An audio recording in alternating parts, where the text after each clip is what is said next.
welcome to News at 10. I'm Shuhaida Arifin, making the headlines for tonight. School lockers for Year 1 and 2 pupils to be installed. Long and short-term measures worth more than 10 billion ringgit implemented.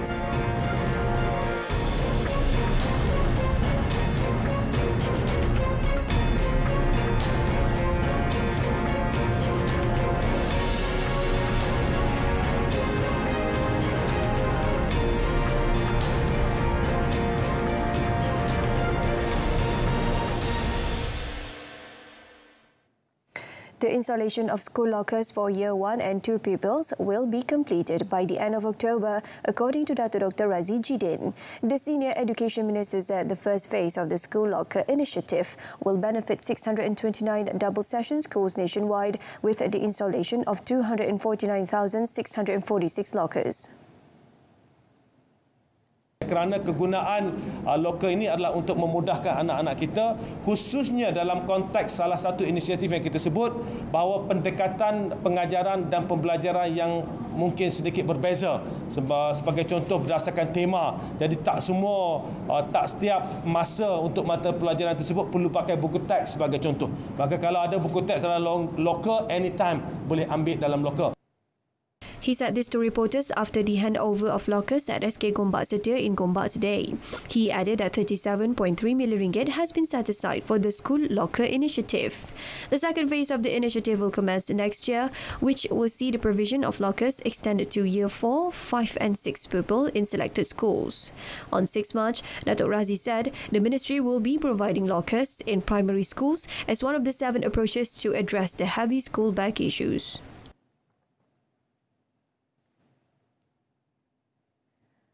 Long-term measures carried out through the implementation of the Flood Mitigation Plan (RTB) will continue to reduce the risk of flooding in the country, Environment and Water Minister Datuk Seri Tuan Ibrahim Tuan Man told the Parliament today. He said a total of 100 RTB projects worth 10.53 billion ringgit, which had been approved under the 12th Malaysia Plan, were being implemented nationwide. JPS telah pun meningkatkan kesiapsiagaan untuk musim monsun timur laut ini dengan menyediakan dan menambah baik aset-aset jabatan. Ini termasuklah menyediakan 284 buah pam, 203 buah kenderaan, 35 buah bot, 995 buah sistem telemetri di semenanjung Malaysia dan 317 buah stesen telemetri di Sabah, Sarawak dan Labuan, 526 siren amaran. He said the Drainage and Irrigation Department JPS was also focused on short-term low-cost, high-impact solution works, such as drainage maintenance, river deepening and raising river embankments to reduce the impact of floods. Based on the forecast by the Malaysian Meteorological Department Met Malaysia, the monsoon episodes that brings continuous heavy rain would occur from this November until March 2023. The West Coast states would also experience continuous rain if the monsoon rains increase and there's a low pressure system like last year. The purpose of the irresponsible disclosure of the Malaysian Army's self-propelled howitzer SPH artillery system procurement process is merely to cause the people to doubt the government, according to Senior Minister of Defence Datuk Seri Hishamuddin Tun Hussein. He explained that this was because the discussion on the procurement of the asset was still ongoing between the Ministry of Defence, MINDEF, and the Finance Ministry, and no company has been awarded the project yet. Pendedahan yang keluar hari ini mungkin cuba nak menimbulkan kekerohan atau menimbulkan keraguan, tetapi saya boleh nyatakan di sinilah bahawa SPH ni belum kita award lagi dan proses rundingan di antara MINDEF dengan MOF masih diteruskan. Lagi awardnya belum ditentukan. Saya rasa apa yang kita nak mewawarkan sesuatu yang belum lagi diberi. Saya minta semua rasional benarkan proses kita berjalan seperti biasa. Earlier, Datuk Seri Hishamuddin witnessed the signing of a Memorandum of Understanding MOU for a strategic partnership between MINDEF, Armed Forces Fund Board LTAT and University Tun Abdul Razak UniRazak. The MOU will see UniRazak providing 250 places a year for a period of 5 years for the military children and MINDEF civil servants to pursue the Foundation in Arts course for free, which involve a sponsorship totaling 15.626 million ringgit. Datuk Seri Hishamuddin also visited the Armed Forces Tahfiz School and Orphan Hostel and presented zakat and educational aid from LTAT Foundation to 74 students totaling 80,000 ringgit. The Health Ministry's latest website, KKM Now, was launched today, making it the first ministry to provide an open data source to the public. The portal and expansion of the COVID Now portal features data and updates on the country's public healthcare system. Health Minister Khairy Jamaluddin said the effectiveness of the site was evident when the data the ministry shared daily had not only been informative but also helped keep the public safe and updated in terms of the daily COVID-19 cases, deaths and vaccination statistics. Data yang berkaitan dengan pendermaan darah, data yang berkaitan dengan ikrar pendermaan organ, dan setiap minggu kita akan tambah set-set data yang baru supaya rakyat Malaysia dan juga pengguna-pengguna KKM Now boleh memanfaatkan daripada data yang granular dan juga data yang menyeluruh dan telus yang disampaikan melalui KKM Now. He said this when met by reporters at the launch today. Khairy said the portal, a collaboration between the ministry and the statistics departments, would help the public understand the country's health situation. Among the data available on the portal are nationwide medicine stocks, blood availability, hospital bed usage, diseases statistics, and ambulance response time from MERS 999. In the future, Khairy said the ministry hoped to include road accident data from police, floods and other related agencies as well. Bank Negara Malaysia BNM Governor Tan Sri Nur Shamsiah Muhammad Yunos today urged the Islamic finance industry to strive for excellence to address contemporary challenges. In her speech during the Global Islamic Finance Forum 2022, she said the Islamic finance industry should strive for excellence exemplified through ihsan, or continuously striving for attainment of excellence. She stated 3 key imperatives on building ihsan in the industry alignment to values, action-oriented leadership and strengthening connectivity. Amidst the global challenges, Islamic finance continues to progress, and according to the Association of Islamic Banking and Financing Institutions Malaysia (IBIM), Value-Based Intermediation (VBI) report between 2020 to 2021, Islamic banks intermediated up to 146.6 billion ringgit worth in financing, investments and deposits in VBI-related or VBI-aligned initiatives. Investors and consumers must appreciate that the return on capital invested might not be immediately realized, and that the return should not be solely measured against a financial yardstick. After all, long-term value creation and spillover impact to the economy, society, and environment are also integral consideration for value-based finance. Despite this success, Tan Sri Nur Shamsiah said the industry still faces challenges in changing how banking operates to deliver value-based finance. Additionally, only 4.2% of investment accounts intermediated by Islamic banks are applicable for financial transformation. In the same event, Tan Sri Nur Shamsiah announced the formation of a Malaysia International Islamic Financial Centre (MIFC) Leadership Council, a joint initiative between BNM and Securities Commission Malaysia to provide leadership and strategy formulation on Malaysia's Islamic finance.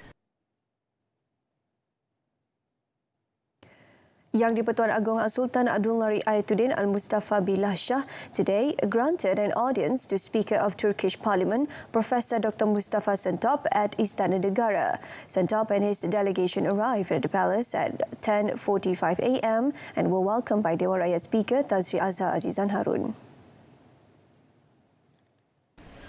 Also present were Turkish Ambassador to Malaysia, Emir Salim Yüksel, Kuala Nerus Member of Parliament MP, Dato' Dr. Muhammad Khairuddin Amal Razali, Julau MP, Dato' Larry Soon, and Sandakan MP, Vivian Wong Sheyi.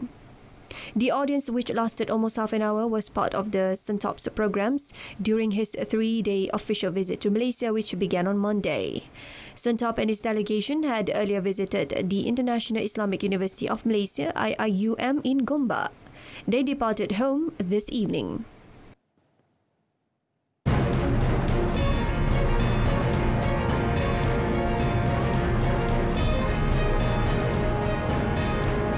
Still to come, Malaysia ratifies the Comprehensive and Progressive Agreement for Trans-Pacific Partnership.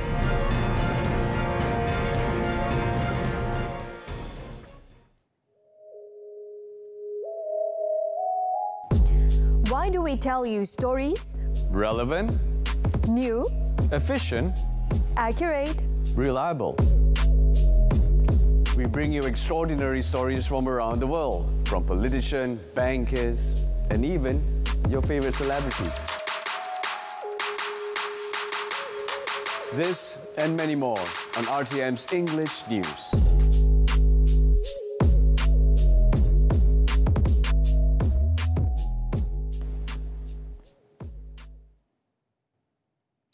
Two directors and a manager of Enhengda Sendirian Berhad were each fined RM175,950 in default 2 years jail by the Ipoh Sessions Court today on 4 counts of trading 17,595 pairs of imitation branded shoes and slippers 3 years ago. Judge Nurashima Khalid meted out the fine on Yap Kian Seng 60 and Sun Haitia 40, who are the directors, and the manager Yap Yin Kian 50, after finding them guilty on all the charges. In her judgment, she said the defence failed to raise a reasonable doubt against the prosecution's case. She also fined the company RM263,925 for the offence. According to the charges, they, including the company, were charged with trading the imitation goods, comprising 2,290 units of Puma slippers, Nike shoes and slippers 12,011 units, Gucci shoes 2,844 units, and Levi's slippers 450 units. The offence was committed at premises number 5 and 7, Hala Perusahaan Keladang Utara 2, kawasan perindustrian Menglebu, Ipoh, at about 11:30 a.m. on 18 December 2019. The charges were framed under Section 8, Subsection 2, Subsection C of the Trade Description Act 2011. Following an application by all the accused, the court allowed a stay of the execution of the sentence pending their appeal at the High Court and set bail of RM50,000 for each of them. Prosecuting officer from the Domestic Trade and Consumer Affairs Ministry, KPDNHEP, Muhammad Rizwan Abdul Rahim prosecuted, while all the accused were represented by lawyers Muhammad Asri Osman and Muhammad Fitri Asmuni. Malaysia has ratified the Comprehensive and Progressive Agreement for Trans-Pacific Partnership (CPTPP). This follows the government's submission of the Instrument of Ratification (IOR) for the agreement to New Zealand, the CPTPP depository, on 30th September. International Trade and Industry Ministry (MITI), through a statement released today, said the ratification comes after years of detailed deliberation, extensive consultations and careful assessments by the government. In light of the findings of the Cost-Benefit Analysis (CBA), it is clear that the benefits accruing from the ratification of the CPTPP far outweigh any potential costs that may arise from the implementation of this agreement, it said. MITI said the CPTPP broadens Malaysia's access to new markets such as Canada, Mexico and Peru, which are not covered by any existing free trade agreement, providing access to a wider range of high-quality raw materials at competitive prices and increases the country's attractiveness as an investment destination. MITI said under CPTPP, by 1st January 2033, almost 100% of Malaysian exports to all CPTPP countries will enjoy duty-free treatment. As a matter of fact, as soon as the CPTPP enters into force for Malaysia, all the country's exports to Australia and Singapore will readily enter these markets without being subjected to any duties. Subsequently, in 2024 and 2029, all Malaysians' products exported to New Zealand and Canada respectively will enter these countries duty-free.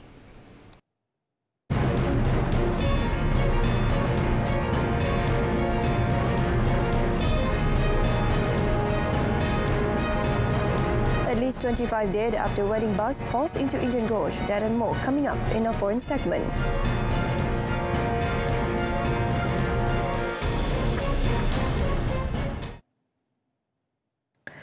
Indonesian President Joko Widodo said he would order an audit of all football stadiums in the country, vowing to find the root cause of one of the deadliest disasters in the sport's history. He was in the city of Malang to visit relatives of the victims and those wounded in the stampede that killed at least 131 people on Saturday, and to see the stadium where the tragedy took place. The Indonesian leader's trip came as anger grew over the police response to a pitch invasion, during which officers fired tear gas into packed stands as fans of Terima FC tried to approach players following their defeat to fierce rivals Persebaya Surabaya. He had earlier entered the hospital to speak with several wounded patients, saying he told them to keep up their spirits and asked them about what happened on the night of the match. He then travelled to Kanjuruhan Stadium, scene of the disaster. Police described the pitch invasion as a riot and said 2 officers were killed, but survivors accused them of overreacting. Officers responded with force, kicking and hitting fans with batons, according to witnesses and footage, pushing the spectators back into the stands where many were trampled or suffocated to death after tear gas was fired. In response to the tragedy, Widodo has ordered all matches suspended, an investigation into what happened and compensation for victims.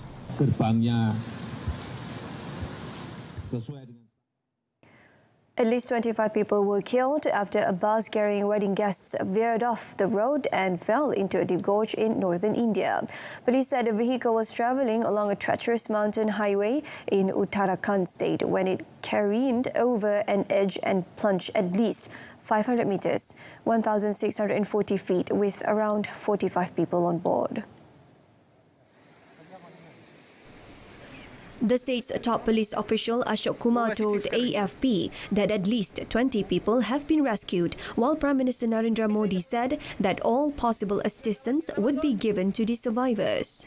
Fatal road accidents are common in Uttarakhand, which encompasses part of the Indian Himalayas and is home to numerous religious pilgrimage sites.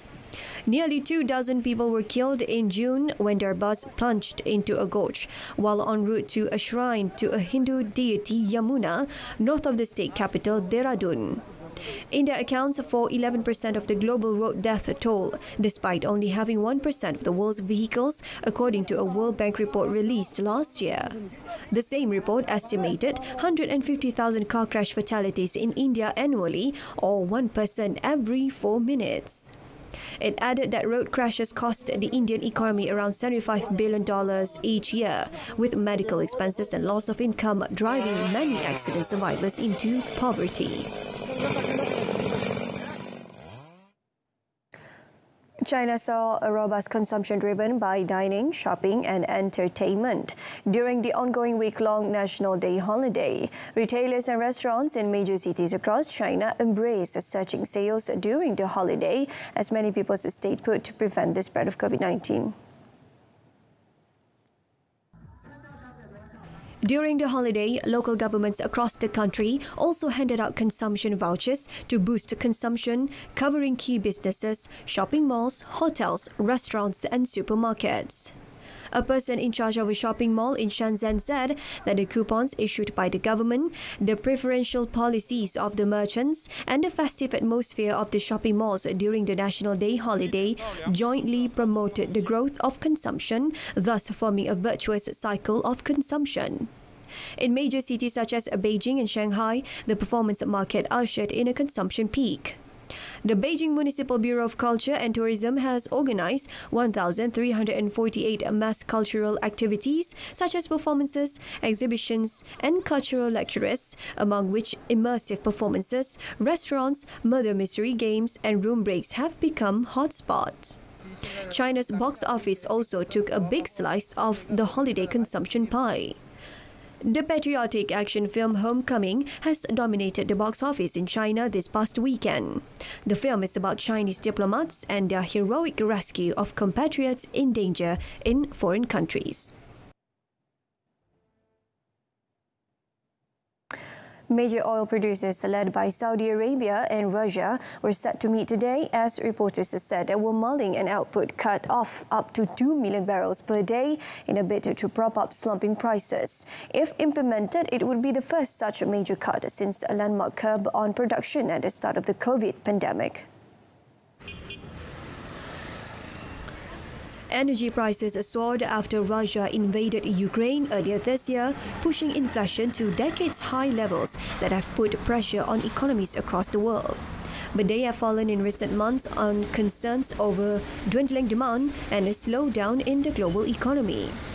The 13 members of the Organization of the Petroleum Exporting Countries, OPEC, led by Saudi Arabia and their 10 allies headed by Russia, will hold their first in-person meeting since March 2020 at the group's headquarters in Vienna. Collectively known as OPEC+, the alliance drastically slashed output by almost 10 million barrels per day (BPD) in April 2020 to reverse a massive drop in crude prices caused by COVID lockdowns. OPEC+ began to raise production last year after the market improved. Output returned to pre-pandemic levels this year, but only on paper as some members have struggled to meet their quotas. The group agreed last month on a small, symbolic cut of 100,000 BPD from October, the first in more than a year. Consumer countries have pushed for OPEC+ to open taps more widely to bring down prices, calls that the group has largely ignored.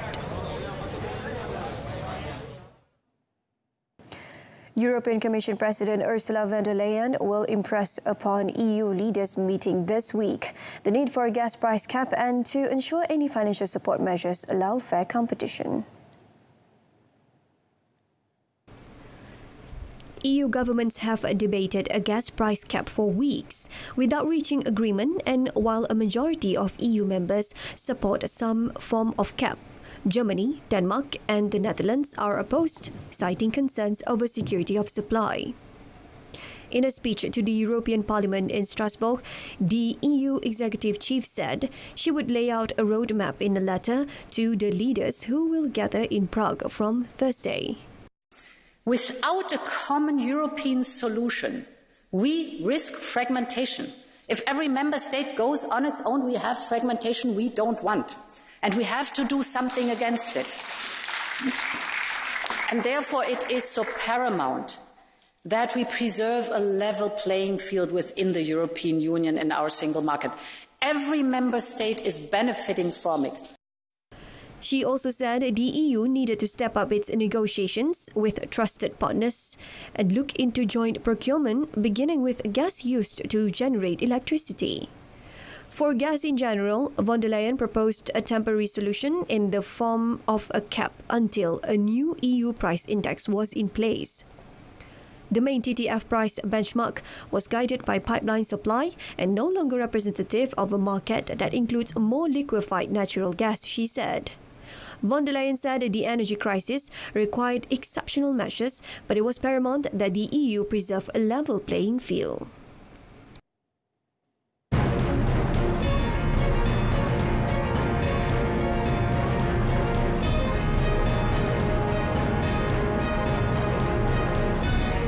Next in sports, Liverpool secure much-needed win against Rangers. Stay with us.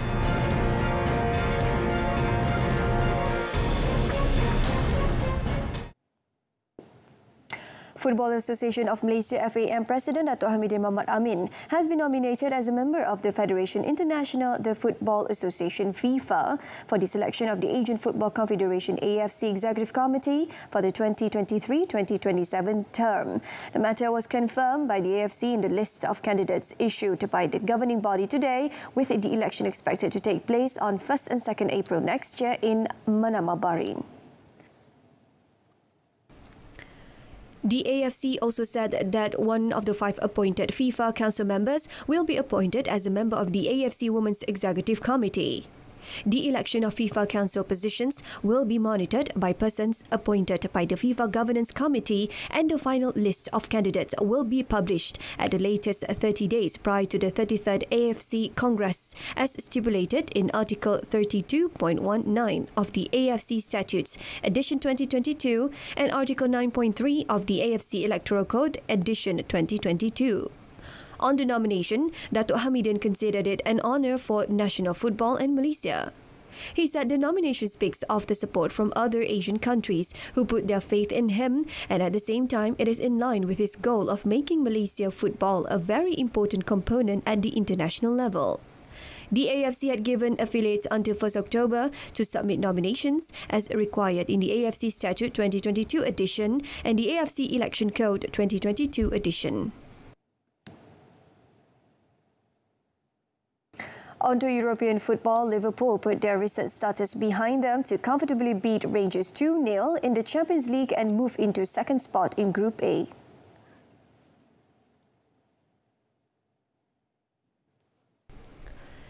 Alexander-Arnold, whose chances of making England's World Cup squad are in the balance after recent below-par displays, struck a super free kick over the wall and past Rangers keeper Alan McGregor in the 7th minute to raise the roof of Anfield.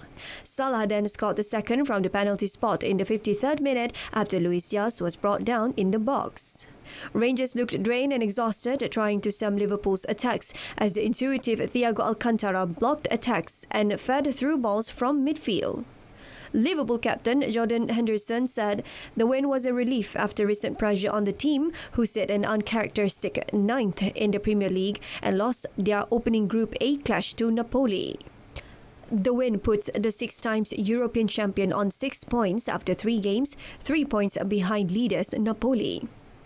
The Scots, who barely threatened Liverpool to the disappointment of their passionate fans, meanwhile remain bottom of the group on 0 points. Design of the Lusail Stadium venue for the final match of the FIFA World Cup Qatar 2022 on 18 December embodies the Arab Islamic characters, highlighting motifs and elements from the golden age of artistic expression in the Islamic world. According to Qatar news agency Q&A, Operations Manager Tamim El-Abid said Lusail Stadium, located 20 kilometers from central Doha, is designed to replicate the Fanar lantern. With its futuristic design, is inspired by the interplay of light and shadow. According to El-Abed, the main architect behind the stadium, Norman Foster, studied handcuffed Islamic antiques and focused on merging a golden vase and a Fanar lantern into the stadium design. On the legacy that the stadium will leave after the curtain falls on the 2022 FIFA World Cup Qatar, El-Abed explained that a number of ideas are currently being studied to take advantage of the stadium's interior spaces after the tournament, including transforming it into a community hub. Alright, so that ends tonight's news at 10. Wrapping up with a reminder of our top story: school lockers for Year 1 and 2 pupils to be installed. Join us for more updates at 12:30 p.m. tomorrow. Till then, I'm Syuhada Arifin. Stay tuned to Berita RTM and have a pleasant evening.